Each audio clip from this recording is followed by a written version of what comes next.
I think we have to recognize, I've always said that I think the was a wake-up call. I don't believe it's the great pandemic. I believe the great pandemic is still in the future, and that's going to be a bird flu pandemic for man. It's going to have significant mortality in the 10 to 50% range. It's going to be trouble, and we should get prepared for it. I do believe that the pandemic risk is a greater risk of the national security of the United States than Korea, China, Russia, Iran. And we ought to start investing proportional to that national security risk so we're prepared. Shalom. First and foremost, before I get started, I'd like to give all praises, honor, and glory to where it's due to Yahweh, Bahashem, Yahweh Shai, Bahashem, Rachakwadash, and double honors to the apostles and elders of Great Millstone, who rule well, who taught us the truth. And as you've seen in the clip, that was a clip from March 30th. Yeah, March 30th, 2022. And this was from the former CDC director, Dr. Robert Redfield. And he was warning back in 2022 that he believes that the next pandemic is going to be a bird flu pandemic with a 10 to 50% mortality rate.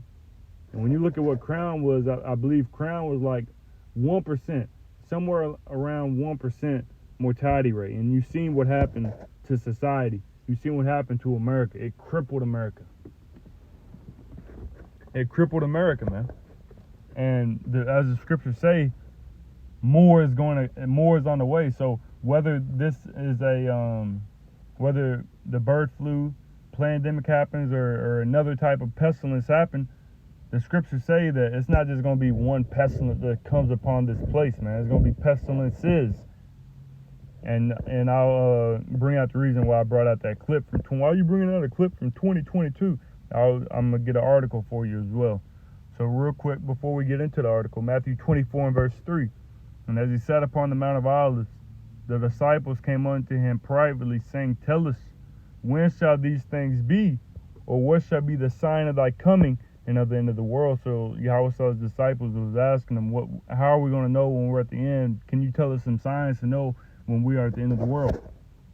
Verse 4. And Yahweh answered and said unto them, Take heed that no man deceive you, for many shall come in my name, saying, I am a Mashiach, and shall deceive many. And ye shall hear of wars and rumors of wars. See that ye be not troubled, for all these things must come to pass, but the end is not yet. We're seeing that, man. Wars, rumors of wars, and we're seeing that, man.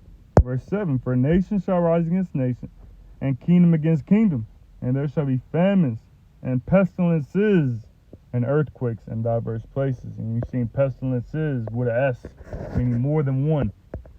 And we've seen one back in 2020 that came upon the scene and took the world by storm.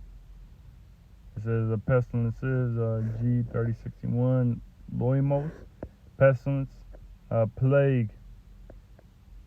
A plague, man. A disease. The disease.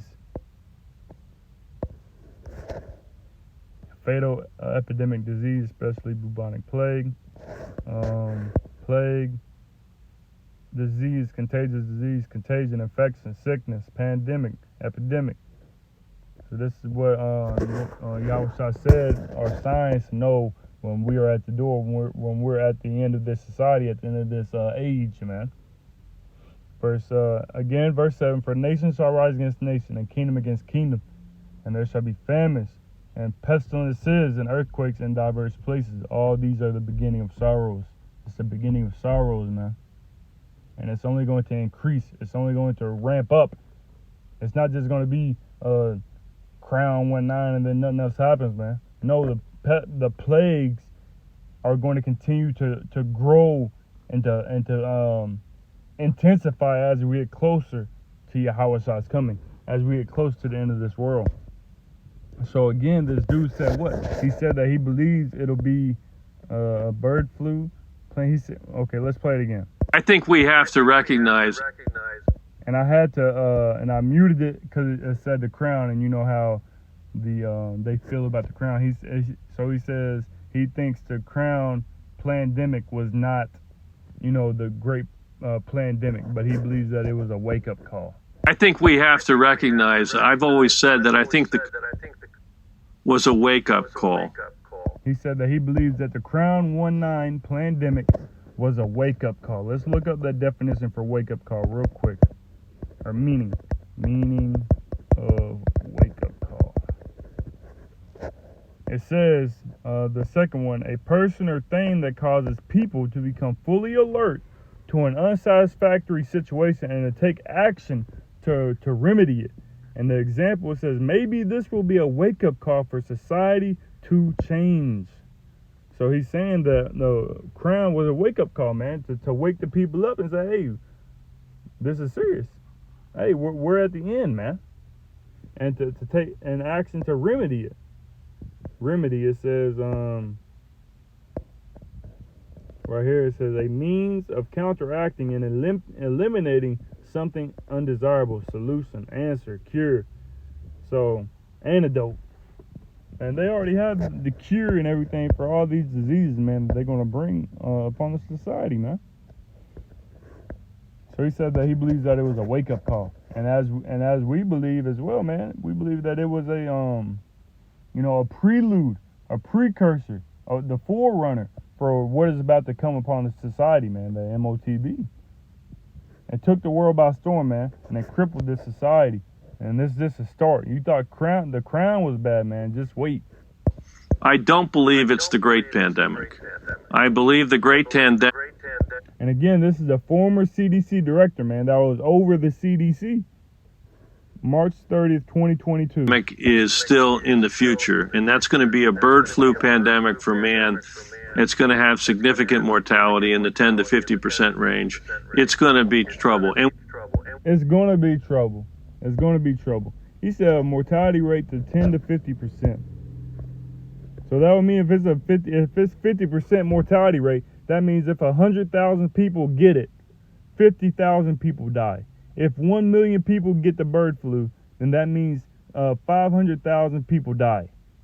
That's what 50% mortality rate. 10% mortality rate will be if 100,000 people die, or if 100,000 people get it, 1,000 people die. That's 10% of 100,000.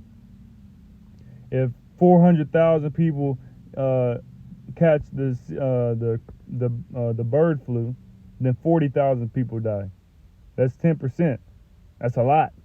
And I believe the crown was just like 1% or so. I tried to look it up, but they want to give you Esau want to give you the runaround, and they don't want to just tell you what the mortality rate is for the crown. I'm gonna look it up real quick.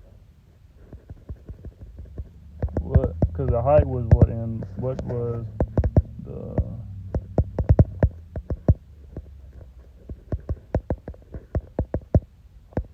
rate in 2020? Between January 3rd, 2020 and September 26, 2021, the excess mortality with crown in the U.S. totaled 895,693, a per capita rate of 270 per 100,000 population. During the same period, 710,000 crown deaths were reported, amounting to 79% of the estimated excess mortality. So they're saying that for every 100,000 people, 270 people died. Right? That's the mortality. Look up. It says mortality rate or death rate. That's what it means. It just means the state of being subject to death. So when you say mortality rate, it goes also in, it just means death. So it's saying that the death rate for the Crown 19 from January 3rd, 2020 to September 26th, 2021, over a year and a half, was 270 people for 100,000. For every 100,000 citizens, 270 people died. So let's look that up. You do 270 divided by 100,000, and this will be the death rate. 0.00, not even 1%. of the population, or not even 1% of the deaths were, the deaths for Crown, I'll say it like this, I'm trying to get my words together. The death rate for the Crown from January 3rd, 2020 to September 26, 2021 did not even amount to 1% mortality rate.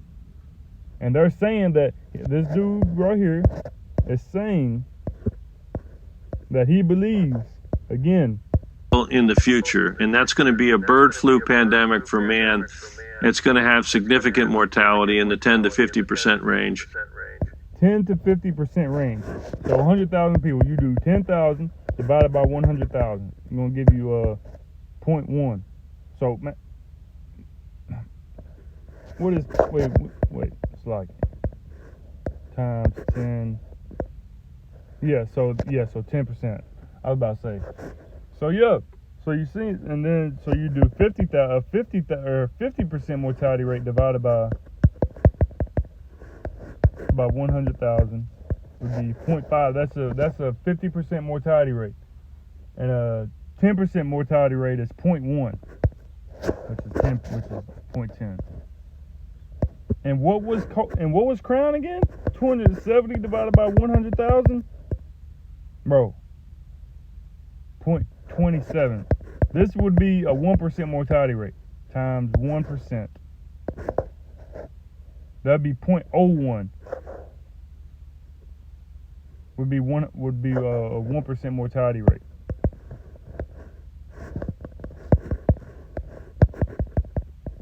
I hope my math is mapping.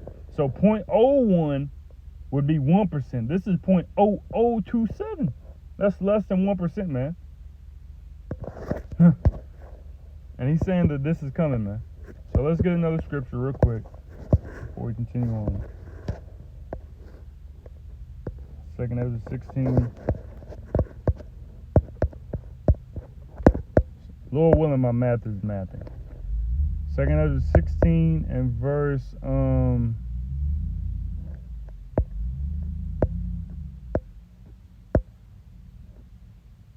2nd Ezra 16 and verse 37. Behold, the plagues draw nigh and are not slack. They're not slack, man. Let's look up that word slack real quick.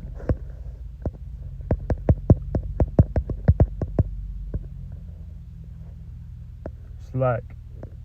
It says verse number 2 right here. It says a spell of inactivity or laziness. Inactivity. It's a state of being inactive. Idleness, laziness, slowness, immobility, inaction, neglect. And it said that it's not going to be slack, to lull, to pause, to respite. The spell of inactivity, breathing space. Ain't gonna be no breathing space, man. Just wait, break, let up, man. A pause of reduction in the intensity or something dangerous, difficult or tiring. And there is not going to be no slackness. There ain't going to be no period of idleness, of inactivity, of laziness, man. It's going to speed up. It says, behold, the plagues draw nigh and are not slack, as when a woman with child in the 9th month bringeth forth her son, with 2 or 3 hours of her birth great pains compass her womb, which pains, when the child cometh forth, they slack not a moment. So when a woman begins, her water breaks, and the baby starts, coming, and she starts to be in pain, and that pain does not stop. The pain don't stop. The pain don't ease up. What, it gets worse as the baby draws closer and closer to being born. Again, verse 38. As when a woman with child in the 9th month bringeth forth her son, with 2 or 3 hours of her birth, great pains compass her womb, which pains, when the child cometh forth, they slack not a moment. Even so shall not the plagues be slack to come upon the earth, and the world shall mourn, and sorrow shall come upon it on every side. So these plagues that the Lord is going to bring upon the world, they're not going to slack. They're not going to slow up. but they're going to intensify. They're going to increase. They're going to get quicker and quicker and more frequent as we get closer to the end, man. And that goes for the pestilences, the sword, famine, death, destruction, mayhem, uproars of the people, wars, rumors of wars, earthquakes, tsunamis, tornadoes. Everything is about to intensify, man. And it's going to intensify as we get closer. Why? Because the Lord is angry. 2 Ezra 15 and verse 5, behold, said the Lord, I will bring plagues upon the world, the sword, famine, death, and destruction. For wickedness hath exceedingly polluted the whole earth, and their hurtful works are fulfilled.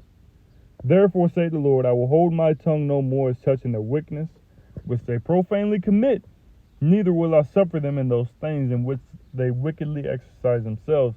Behold, the innocent righteous blood crieth unto me, and the souls of the just complain continually.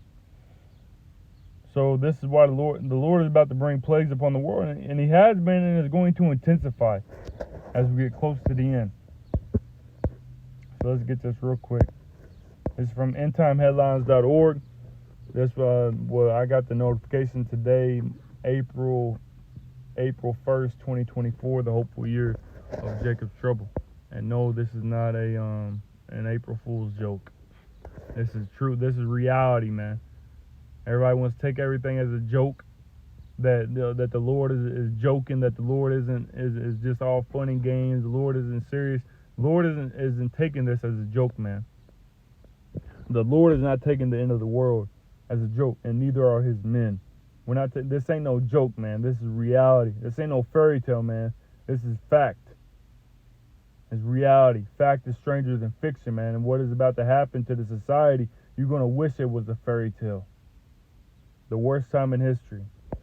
So it says CDC warns rare human case of highly contagious bird flu has been confirmed in Texas. Now I'm not saying that it's going to happen, but I'm putting it out there that this could be that the bird flu could be something that happens and it takes storm of the world, because there's many ways that the Lord can bring about destruction, can bring about the end of this society, can bring about a halt to this world. And this is just one option.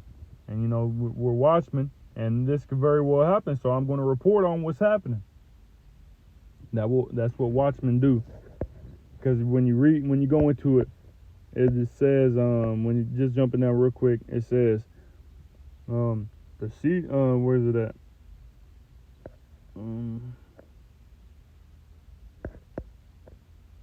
Right here, this paragraph right here, it says, this infection does not change the H5N1 bird flu human health risk assessment for the U.S. general public, which CDC considers to be low. So they're saying that it's a low possibility. So the CDC is saying that it was a low possibility, but the former CDC director 2 years ago said that he believed that this is the greatest risk. But the CDC saying that it's that it's low. Let's listen to him one more time. We'll just listen to it from right here. I believe the great pandemic is still in the future. He believes that it's still in the future. So he believes that this dude does not believe that it's low. And that's going to be a bird flu pandemic for man. It's going to have significant mortality in the 10 to 50% range. It's going to be trouble, and we should get prepared for it. I do believe. Why would you prepare for something that's low? That the pandemic risk is a greater risk of the national security. So you heard it there, folks. Straight from the horse's mouth. So we'll read maybe the first paragraph or two. It says, the Centers of Disease Control and Prevention announced Monday that a person in Texas has tested positive for highly pathogenic avian influenza, otherwise known as H5N1. This person had exposure to dairy cattle in Texas, presumed to be infected with H5N1. The patient reported eye redness consistent with conjunctivitis, as their only symptom is recovering. The CDC said in a statement the patient was told to isolate and is being treated with an antiviral drug. The CDC said that this is the second case of a human testing positive for H5N1 in the United States after a previous case was observed in Colorado in 2022. And again, it does not change the human health risk assessment for the U.S. General Public. It doesn't change until 40, 50, 60, 70, 80 people start getting it. Then it changes. It don't change until it starts happening. We're not ignorant of Satan's devices, man. They tell you what they're going to do before they do it. Now, whether they do it or not, it's not up to me. Do what I like. Yeah, I'd love to see a bird flu pandemic with 10 to 50. I'd love to see that, man. Now, it's not up to me. It's up to the Lord Yahweh Shemi outside how he sees fit. But again, we're not ignorant of Satan's devices. He can do anything. Satan can do. Esau can just put this out there tomorrow, man, and that's how it happens. It's up to the Lord and how what he puts in Esau's spirit to do, man. But we know that they can do this at any moment. They have the means, and dude just told you. So that's all we're gonna get in that article. We'll get to scripture real quick. 2 Corinthians 2, verse 11. The saints should get an advantage of us, for we are not ignorant of his devices. We're not ignorant of his devices, man. With their little schemes and their little plans that they have conjured up. We're not ignorant. We're not going to fall for their hokey poke, man. Like the people fell for the hokey poke back in 2020. We're not falling for the hokey poke, man. And we're not going to fall for the hokey poke, whatever Esau may conjure up. Scripture says in Ecclesiastes, never trust thine enemy. And you have Jake out here, you so-called Negroes, Latinos, and Native Americans, trusting in your oppressors, man. Trusting in your enemy. Which is a big fat no-no, man. That's not us. We got to trust in the Lord Yahweh Bahashemi our side. And we're going to trust into him until the very end. Lord willing, we be part of the elect. So Lord willing, this lesson was edifying to the spirit, to the body, and to the fold. And before this off, I'd like to give all praises, honor, and glory to where it's due once again to Yahweh Bahashemi our side, Bahashem Chakwadash, and double honors once again to the apostles and elders of Great Millstone, who rule well and who taught us the truth. Until next time.